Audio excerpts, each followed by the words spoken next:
하나님 아버지, 고난받고 죽으시기까지 외면당하시면서까지 우리를 사랑하신 그 큰 사랑을 우리 입술을 벌려 송축하며 그네 앞에 감사함으로 나아갑니다. 다시금 내가 받은 은혜가 얼마나 값진 것이고 얼마나 많은 희생 속에 주어진 은혜인가를 다시 한번 돌아보는 귀한 이 아침이 되게 하시고, 우리가 그 십자가의 정신, 은혜를 붙들고 살고자 다짐하는 복된 이 아침이 되게 하옵소서.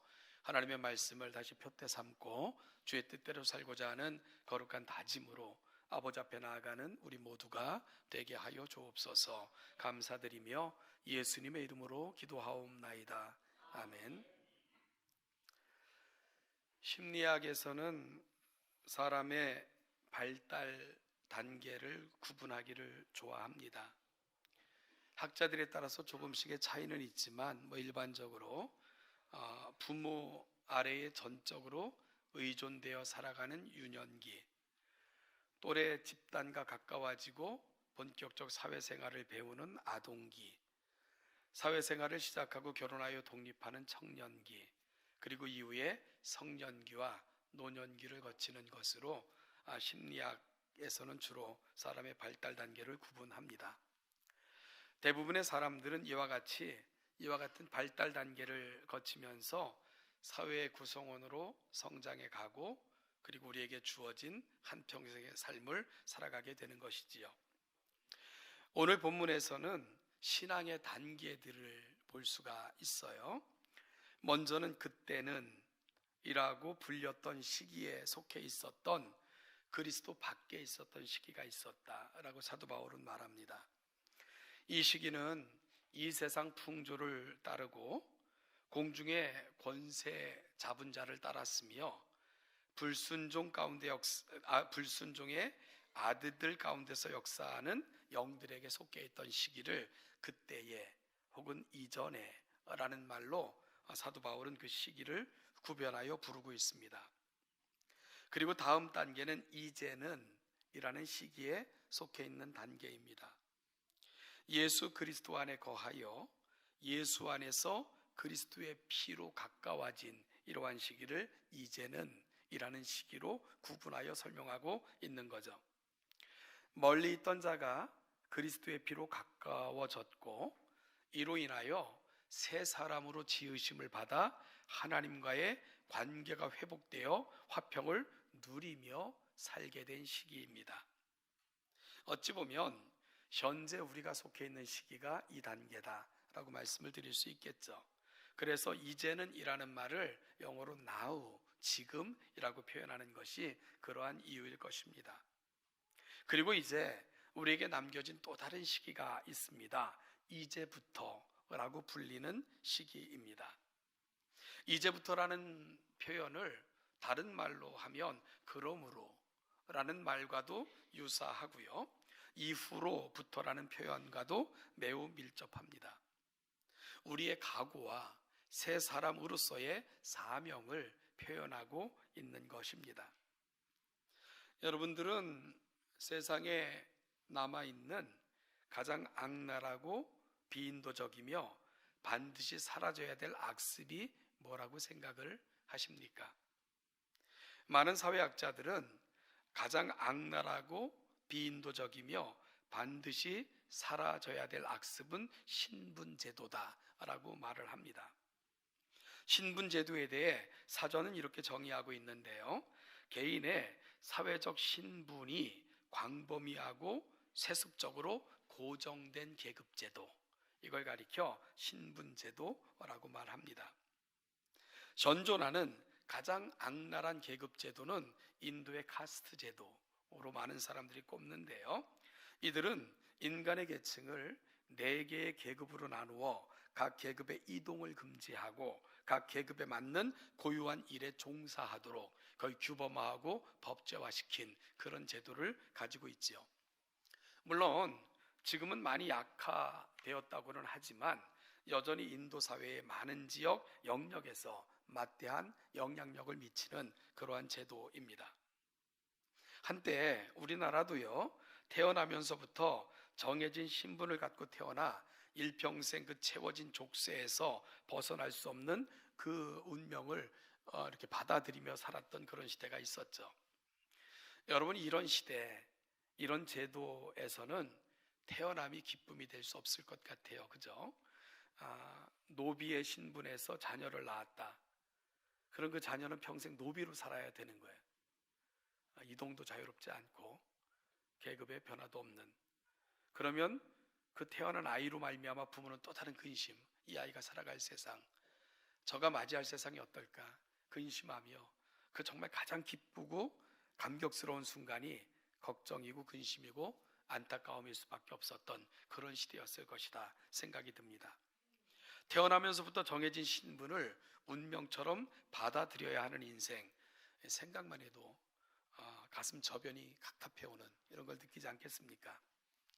그런데요, 어찌 보면 세상의 운명이 이와 같았습니다.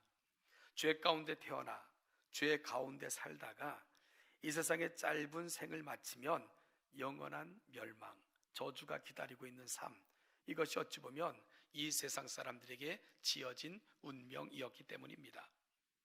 죄를 지은 이후 인류는 거스를 수도 없고 스스로 해결할 수도 없는 운명 가운데 태어나 운명 가운데 영원한 멸망에 처해질 수밖에 없었던 거죠. 이것이 전에는 이라고 불리는 절망의 시간에 대한 묘사입니다. 소망도 희망도 미래도 기대하며 노래할 수 없었던 그 시기를 사도 바울은 이전에, 그때는 이라고 표현하고 있는 거죠. 그런데요, 이러한 우리에게 놀라운 사건이 발생한 것입니다.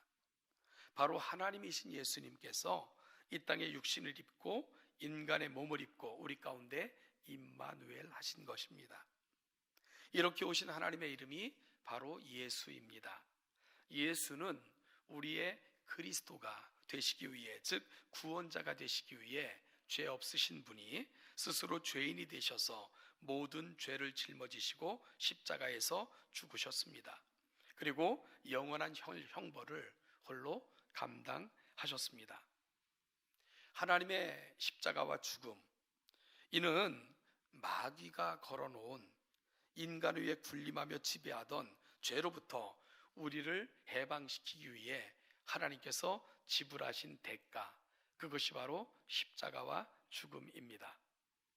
여러분, 그러니까 하나님의 죽으심으로만 해결될 수 있는 문제라면, 죄로 인하여 죄에 팔린 인간이 그 죄로부터 해방을 받으려면 우리가 지불해야 될 대가가 얼마나 큰 것이었는가 하는 것을 알게 해주는 거죠. 마귀는 죄로 우리를 유혹하여 범죄케 하고는 터무니없이 비싼 그 죄의 대가를 우리 가운데 걸어놓았던 것입니다. 그것은 인간 스스로 감당할 수 있는 역량이 안 되기에 죄 없으신 하나님께서 대신 죽으셔야만 감당하실 수 있는 무게였기에 하나님께서 스스로 그 길을 계획하셨고 택하셨던 것입니다. 그래서 하나님께서 인간이 되셔서 십자가 위에서 물과 피를 쏟고 죽으심으로 그 대가를 지불하신 것입니다.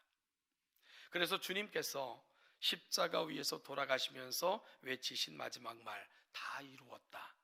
여러분, 다 이루었다, 이게 무슨 뜻인 줄 아십니까? 계산이 끝났다, 그런 뜻입니다.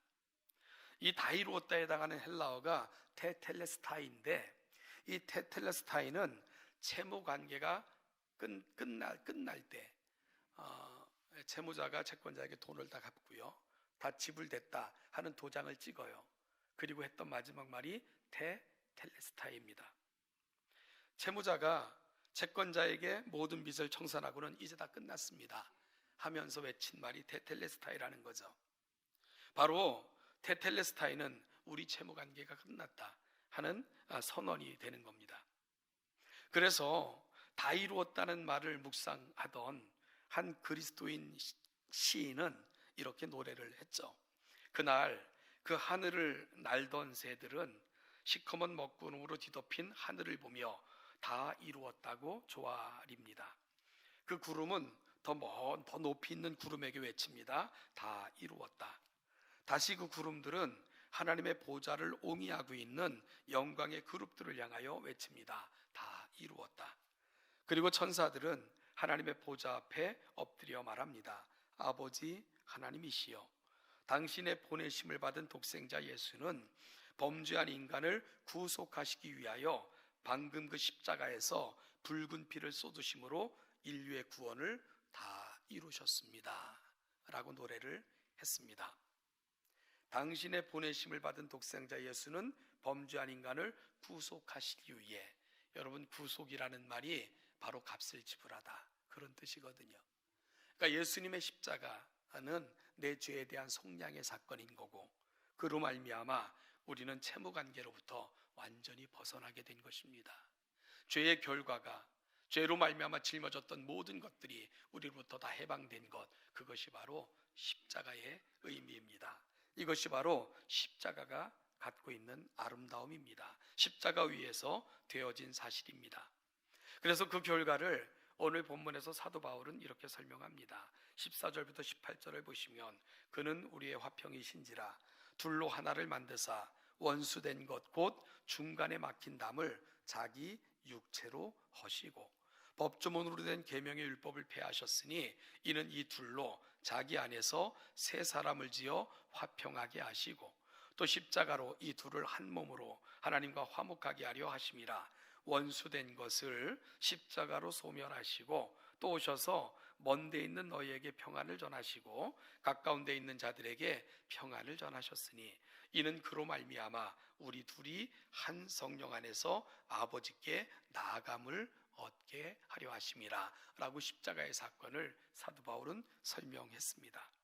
그리고 이 십자가의 결과, 우리가 누리게 된 영광을 19절에서 사도 바울은 이렇게 고백하죠. 19절은 같이 한번 읽어보겠습니다. 시작. 그러므로 동일한 시민이요 하나님의 권속이라. 아멘. 이 고백에는 전에는 이라는 상태와 이제는 이라는 상태가 너무나도 분명하게 구별되어 고백되고 있는 것을 보게 됩니다.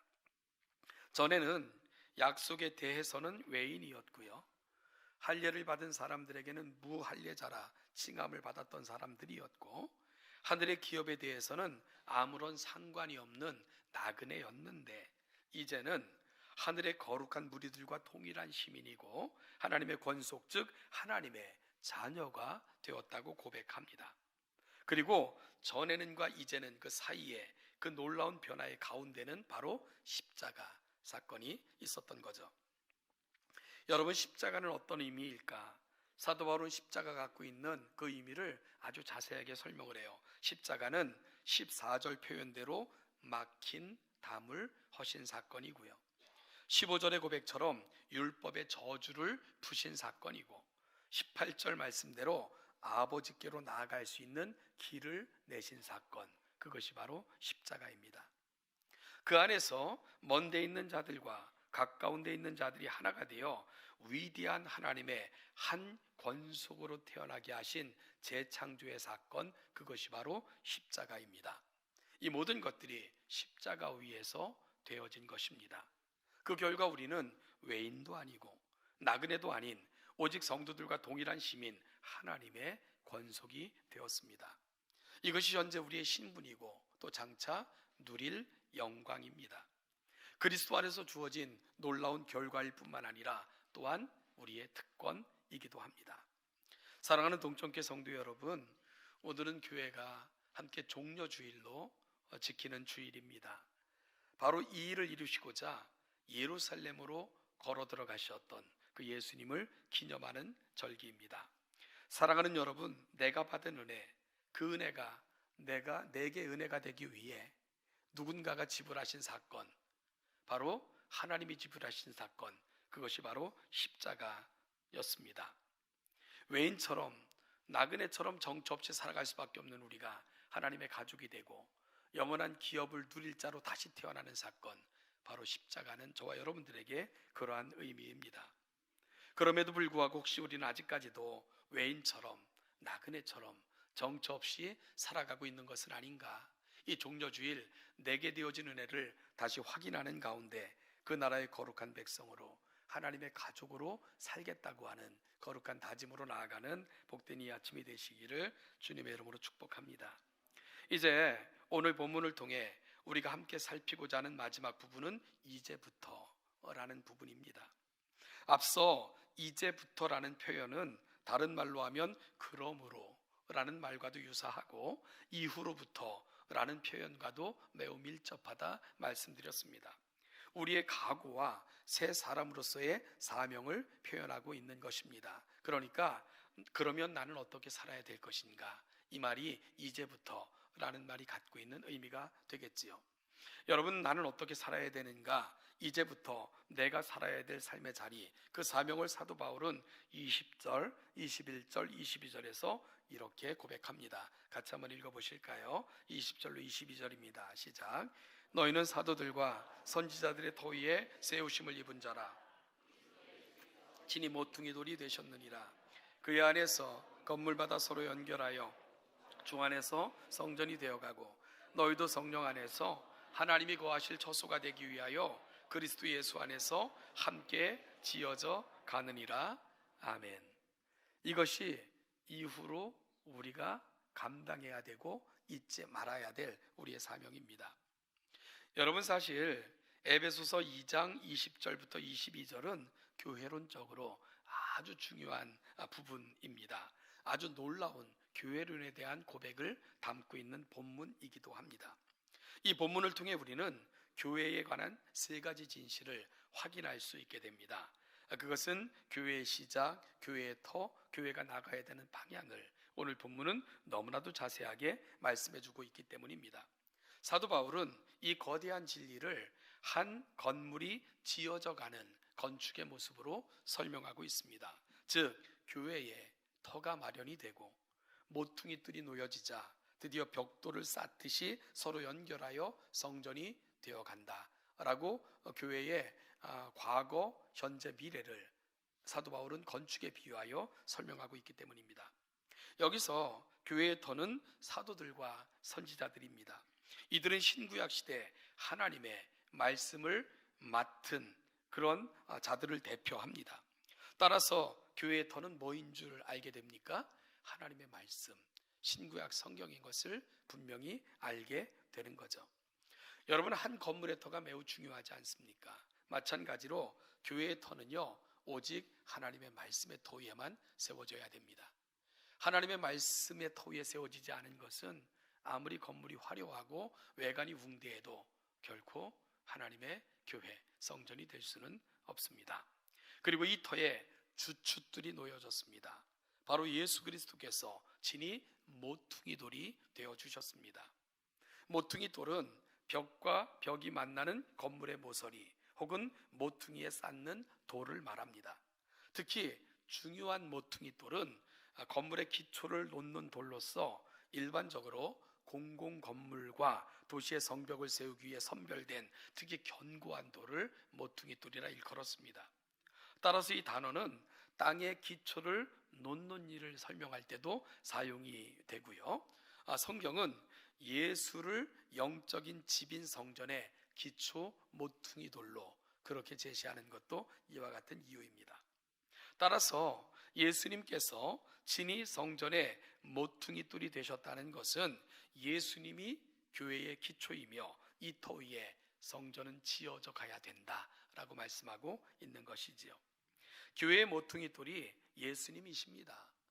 여러분, 이 사실은 아무리 강조해도 지나치지 않아요. 그래서 오늘 본문 20절에서 22절만 보더라도 끊임없이 등장하는 단어가 있어요. 뭐냐면 그의 안에서, 주의 안에서, 주 안에서, 그리스도 예수 안에서라는 말이 계속해서 사용되고 있는 것, 그것은 교회의 터가 누구인가 하는 것을 매우 강조하고 있다는 것을 아주 쉽게 살펴볼 수 있게 됩니다. 따라서 교회가 모퉁이 돌이신 예수님과 밀착되어 있지 않다면 그리스도인에서 끊어진 것이고 은혜에서 멀어진 거다라고 말씀드릴 수 있겠지요. 여러분, 모퉁이 돌과 분리되면 어떤 건물도 결코 성전이 될 수 없습니다. 교회는 모퉁이 뜰이 되신 예수로 인하여 시작되고 예수와 더불어 세워져 가고 예수와 더불어 존재해야 됩니다. 이것이 바로 교회의 가장 중요한 조건입니다. 그런데 여기서 우리는 함께 지어져 가느니라 라는 표현이 사용되고 있는 것을 보게 되는데요. 함께 지어져 간다, 현재 진행형입니다. 그러니까 아직 건물이 완성되지 않고 지금도 지어져 가고 있는 거다 하는 것을 알게 되겠지요. 어찌 보면 모든 시대 부름받은 성도들은 하나하나의 건물과도 같은 존재들입니다. 그리고 교회는 바로 이런 건물들의 연합을 말합니다. 그 연합의 기초는 예수이시고요. 이 건물과 건물이 서로 연결되어 온전한 성전으로 자라게끔 만드는 그 역할은 접착제와 같이 성령께서 하시는 역할입니다. 여러분, 그런데요, 왜 이 건물들, 이 성경은 우리 한 사람 한 사람을 성전이라 일컫잖아요. 어찌 보면 한 사람 한 사람은 온전한 성전들이에요. 그런데요, 하나의 성전 가지고는 교회라고 안 하는 거죠. 바로 이 성전들이 모여 이룬 건물을 가리켜 우리는 성전이라고 부르는, 교회라고 부르는 것입니다. 그런데 이런 연합이 왜 필요한가? 사도 바울은 왜 우리의 연합이 필요한가? 그러니까 성전들이 함께 모여 교회의 공동체로 자라가야 되는 이유, 오늘 22절에서 너무나도 분명하게 설명하고 있는 거죠. 너희도 성령 안에서 하나님이 거하실 처소가 되기 위하여 그리스도 예수 안에서 함께 지어져 가느니라. 왜 우리의 연합이 필요합니까? 하나님께서 거하실 처소가 되기 위하여 이 연합이 필요한 거다. 그러니까 교회는 어떤 곳입니까? 하나님의 거처가 되는 거죠. 하나님의 처소가 되는 것입니다. 여러분, 우리는 여기서 사도가 논증하고 있는 점진성의 영광스러움을 우리가 주목해 볼 필요가 있는데요. 19절에서 사도 바울은 하나님께 나아갈 수 없었던 자들에게 그리스도의 십자가와 그 은혜로 인하여 하나님께 나아갈 길이 열렸다 하는 것을 선포하고요. 그 결과 우리는 이제는 외인도 아니고 나그네도 아니고 오직 성도들과 동일한 시민이고 하나님의 권속이라 불려지게 된 우리의 신분에 대해서 분명하게 알려줍니다. 그리고 20절에서는 이렇게 새롭게 지으심을 받은 우리를 향하여 너희는 사도들과 선지자들의 터 위에 세우심을 입은 자라 말씀하고는 이어 21절에서는 연결하여 성전이 되어 간다라고 말씀합니다. 그러더니 22절에서는 드디어 그렇게 자라가야 될, 그렇게 지어져 가야 될 이유를 설명하고 있는 거죠. 그 이유가 뭐라고요? 하나님께서 거하실 처소가 되기 위함이야 라고 설명하고 있는 것입니다. 그러니까 18절에서는 하나님께로 나아갈 수도 없었던 우리를 한 성령 안에서 아버지께 나아가는 길을 얻게 하셨는데, 여러분, 하나님의 꿈은 단순히 우리를 하나님께로 인도하는 것, 즉 우리식으로 말하면 구원 얻는 것만이 하나님의 목적이 아니라는 걸 알게 되는 거예요. 그것은 개인에게 주어진 영광이고요. 그래서 우리는 개개인은 성전이 되지만 하나님의 더 거대한 꿈은 그 성전들이 성령 안에서 연결되어 교회가 되고, 그리고 하나님의 위대한 꿈은 뭡니까? 바로 그 교회 안에 거하시는 거죠. 그 교회를 하나님의 거처 삼으셔서 거하시면서 은혜를 베푸시길 원하시는 것, 바로 아버지 되신 그분께서 자녀들을 자녀같이 대하시며 은혜 주시기 원하시는 것, 이것이 바로 하나님의 꿈인 것을 오늘 사도 바울은 분명하게 보여주고 있고, 그 꿈을 담은 공동체가 바로 교회가 되는 것입니다. 여러분, 이것이 교회가 갖고 있는 위대함이고 교회가 갖고 있는 아름다움입니다. 하나님은 개개인의 심령 속에 임하시기도 하지만 하나님이 거쳐 삼겠다, 내가 영부히 거하며 영광을 받으시겠다 말씀하신 공동체는 바로 교회라는 것을 분명히 보여주고 있는 것입니다. 그래서 누가복음에서 사람들이 예수님께 질문을 해요. 하나님의 나라가 어디에 있습니까? 라고 질문을 합니다. 그럴 때 누가복음 17장 21절에서 하나님의 나라는 여기 있다 저기 있다 하여도 혼돈하지 말라, 하나님의 나라는 너희 안에 있느니라 라고 말씀하셨어요. 여러분, 이 부분을 잘못 해석해서 심령천국, 하나님의 나라는 우리 심령 속에 있는 거구나, 그래서 심령천국이라는 말을 주로 사용했는데요, 성경에서는 그 얘기를 하고 있는 게 아닙니다. 지금 많은 사람들이 예수님을 둘러싸고 있어요. 원이 됐죠. 그리고 묻는 거예요. 하나님의 나라가 어디 있습니까? 그럴 때 하나님께서 among you, 너희들 가운데 있다. 여러분, 그 원으로 둘러싸고 있는 사람들 한가운데는 누가 계십니까? 예수 그리스도. 바로 하나님의 나라는 예수 그리스도다. 그리고 하나님의 나라는 한 개인의 심령이 아니고, 물론 개인의 심령 속에도 임하시지만 궁극적 하나님의 나라는 모여있는 공동체 한가운데 그리 임한다라고 분명하게 말씀해 주고 있는 거죠. 여러분, 바로 우리가 모인 이곳이 하나님의 나라이며 주님께서 거하실 처소가 됩니다. 이것이 교회의 위대함이며 영광입니다. 이것이 에베소서에서 말하고 있는 비밀의 경륜입니다. 사도 바울은 이 사실을 저와 여러분들이 바로 깨닫게 알게 되기를 간절히 소망하고 있는 거죠. 오늘 이 아침 우리는 분명히 알아야 됩니다. 교회는 여러분 하나님의 꿈입니다. 하나님의 가족으로의 부르심입니다. 하나님은 그 공동체 안에 공동체를 처소 삼아 거하기를 소망하시며 우리를 거대한 그분의 가족으로 불러 이곳에 앉혀 놓으신 것입니다. 이것이 바로 교회가 가는 위대함이고 교회가 갖고 있는 아름다움입니다. 여러분, 그러면 우리는 오늘 이 아침 어떤 공동체로 세워져 가야 될까? 저는 2023년 성육신의 정신으로라는 표어를 정해놓고는요, 담을 헐자, 선을 지우자 하는 말들을 끊임없이 우리가 만들어놨던 담은 뭘까? 우리가 그어놨던 선은 뭘까? 여러 부분에서 살펴봤습니다. 때로는 내 고집이, 잘못된 신앙이, 하나님에 대한 잘못된 이해들이 수없이 많은 담을 쌓기도 했고 선을 그어놓기도 했다 하는 부분들을 살펴봤습니다. 어찌 보면 오늘은 그 모든 것의 결론입니다. 결국은 예수 그리스도께서 이 땅에 오신 이유, 사도 바울은 담을 허시기 위함이다. 그리고 원수된 것을 십자가로 소멸하시기 위함이다. 우리를 성도와 하나님의 권속으로 이끄셔서 거하시기 위함이다 하는 십자가의 의미를 분명하게 설명하고 있습니다. 사랑하는 여러분, 그렇다면 우리 동천교회 공동체가 하나님이 거하실 아름다운 처소, 그 아름다움을 보여주는 공동체로 성장하려면 오늘 우리에게 필요한 것이 뭘까요?